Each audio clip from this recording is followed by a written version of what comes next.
आपले श्री साई स्कूलचे principal Jadhav sir, vice principal Jadhav madam आणि इथलं टीचिंग स्टाफ या सर्वांचे पॅरेंट्सच्या वतीनं मी पुन्हा एकदा हार्दिक अभिनंदन करते, त्यांचे आभार मानते.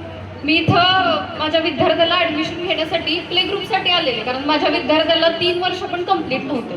पण मॅडमनी स्वतः ज्या पद्धतीने कॉन्फिडन्स दाखवला की एका महिन्यासाठी तुम्ही त्याचं वर्ष कशासाठी वाया घालवताय, आपण त्याला नर्सरीला घेऊयात. माझ्या मुलाला पेन्सिल धरणं हेही माहीत नव्हतं, पण अगदी आता पेन्सिल धरणं ते A to Z आणि 1 to 10 यापर्यंत त्याची एवढी प्रोग्रेस झालेली आहे. ती फक्त आणि फक्त स्कूलचे आणि राजश्री मिस असतील, पर्सनली आशा मिस असतील, या सगळ्यांचे एफर्ट्स आहेत. आणि रिटर्नचा भाग झालाच, पण ओरली तो अगदी जरी 4 लोकांमध्ये आम्ही बाहेर गेलो तरी ते स्कूलमध्ये जे काही होतं ते ओरली पण तो इतक्या कॉन्फिडेंटली बोलतो की मला पर्सनली सगळेजण विचारतात की मुलगा कोणत्या स्कूलमध्ये आहे.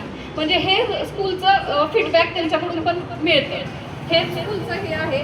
आणि आता आजकाल आपण बघतो की इंग्लिश मिडियम स्कूल म्हटलं की जास्त भर फीजवरती असतो, पण फीज ओरिएंटेड न राहता प्रॅक्टिस मेक्स मॅन परफेक्ट, त्याप्रमाणे या स्कूलचं त्या थॉटवर अवलंबून या स्कूलचं काय म्हणतो आपण रिदम आहे की विद्यार्थ्यांकडून जास्तीत जास्त प्रॅक्टिस कशा प्रकारे करता येईल आणि प्रत्येक विद्यार्थी कसा परफेक्ट होईल याकडे या स्कूलमध्ये जास्तीत जास्त लक्ष दिलं जातं. आणि आपण आता बघतोच की प्रायमरी स्कूल असेल किंवा हायस्कूल असतील, तिथे प्रिन्सिपल ही व्यक्ती फक्त ऑफिसशी मर्यादित असते. पण इथं या स्कूलमध्ये जाधव सर असतील किंवा आशा मिस असतील, पर्सनली ते प्रत्येक क्लासमध्ये जाऊन कुठल्या विद्यार्थी कोणत्या विषयामध्ये वीक आहे या प्रत्येक गोष्टीची माहिती ते पर्सनली घेतात आणि पर्सनली प्रत्येक विद्यार्थ्याकडे लक्ष देऊन त्याच्याकडून तयारी करून घेतली जाते.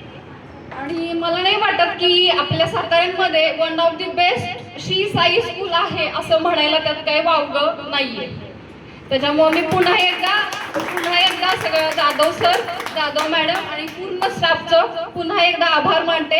आणि त्यांनी असेच नवनवीन उपक्रम विद्यार्थ्यांसाठी आणावेत ही पालकांकडून विनंती करते. थँक्यू.